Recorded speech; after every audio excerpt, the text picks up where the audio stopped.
So I just read some news that there was this big French guy living in Utah who was fortunate enough to be forced to move out of the state because who the hell would live there willingly? Anyway, in totally unrelated news, as I'm sure you all know by now, Rudy Gobert was traded to the Timberwolves for, hold on, let me put my glasses on because this shit don't look right. Oh wow, I guess this is real. The Timberwolves actually gave up 4 first-round picks, Patrick Beverley, Malik Beasley, Walker Kessler, aka 22nd pick of this year's draft, Leonardo Balmero, and Jared Vanderbilt. Sorry, need to catch my breath for a sec, because what I just read out was not only Minnesota's entire bench, but also their future for like the next 6 years. And for what? Well, that's what we're here to talk about. See, the Timberwolves wouldn't just throw away all of these assets for nothing, right? I believe they have a masterful plan, and the first step of this plan would be to trade for Gobert by AMP, any means possible. What this does is give one of the already playoff level teams in the league 2 of the top 5 centers in the game right now. I'm talking best big man duo since David Robinson and Tim Duncan. I don't know a single hooper who would willingly take on both Gobert and Cat in a 2v2 because they know they wouldn't be able to win. They're like freaking giants. Come on, guys, come on. Now, does this make the Timberwolves instant title contenders? Well, if you said yes, then you're absolutely right, sir. Because not only can Minnesota claim that the fact that they have the strongest front court in the game, but at the guard position, they have an all-star point guard in D'Angelo Russell and future superstar in Anthony Edwards, which is fair to say at this point. I mean, it's been 2 seasons, but the dude's a stud. And to all the so-called NBA analysts or even NBA YouTubers that are grading this trade anywhere from a C- to an F for Minnesota, could not be further from the truth and is only trying to get your clicks with shock factor.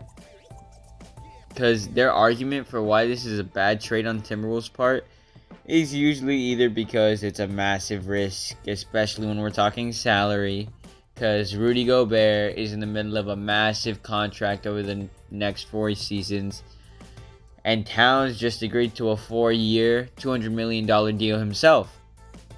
Plus, D'Angelo Russell is nearing the end of his max contract and will need more money soon. And Anthony Edwards is going to need that rookie contract extension. So basically, this will be expensive if they want to keep these 4 guys together. The critics are also coming out and commenting on how the defense of this team won't work. They're like, look at D'Lo and Cat. They're terrible defenders, which they're not wrong. Like, they are.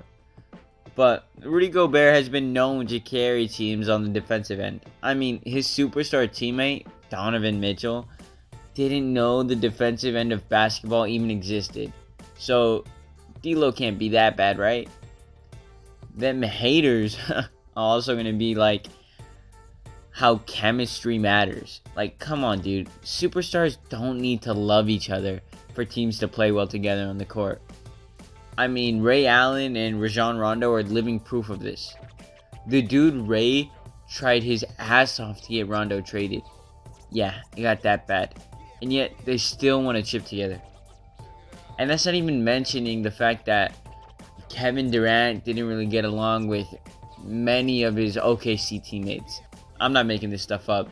I'm pretty sure Kendrick Perkins said this on JJ Redick's podcast, so it has to be true, right? Anyway, I can't tell you where the Utah Jazz personally go from here, now that they traded Rudy for picks and got a lot younger. They're clearly in a rebuild, so why not just restart the whole team? Like, if Gobert can get that haul, then imagine the deal that Danny Ainge could pull off for a guy like Donnie Mitchell's talent. Anyway, I don't think either of these teams are done making moves. Especially Utah, because I can't see them going into the season with their second best player being Jordan Clarkson. Like, in fact, the dude is definitely gone. and probably for another first. Where to? I don't know. I'm not a freaking psychic. And if I was, I wouldn't be using it on my NBA takes. Okay. I think I've said everything I want to about Rudy in Minnesota. But what I also want to talk about in these last few minutes are a few minor moves that have already been made. One of those first moves being Malcom Brogden, who played for the Pacers for the past 3 years and is now on the move to Celtics. And if you think you've heard his name before, it's because he won Rookie of the Year, maybe, and was teammates with Giannis back before he was good. So, yeah. Who, may I add, gave up no core players in the deal. The Celtics gave up no core players in the deal for Malcom Brogden, which is kind of crazy.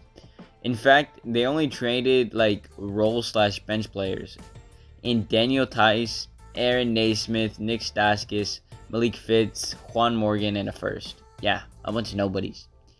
Don't worry. I don't know half of these guys either. And if I'm in the Eastern Conference, I'm shitting myself because the best team on our side of the league got even better now thanks to Brogdon.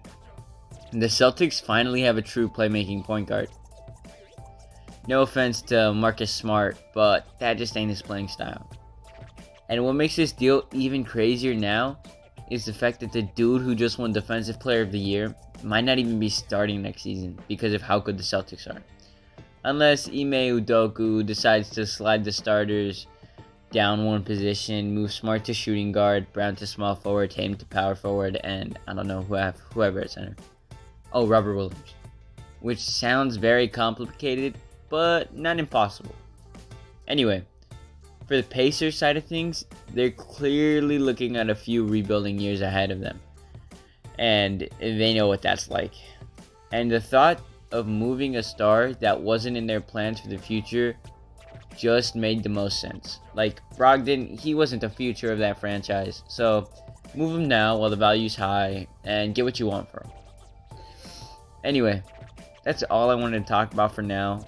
But when Kyrie gets traded to the Los Angeles Lakers, which he will, I might mess around and make a video about that. Depends on the mood, but I don't really have options. Like, I gotta pump these videos out. Okay, are we at the 8-minute mark? Nah, I'm just fucking with you. We ain't gonna make 8 minutes. In fact, I'm gonna stop it at 7:59. Just to prove I don't want that. I don't care about the 8-minute mark like that. Anyway, deuces.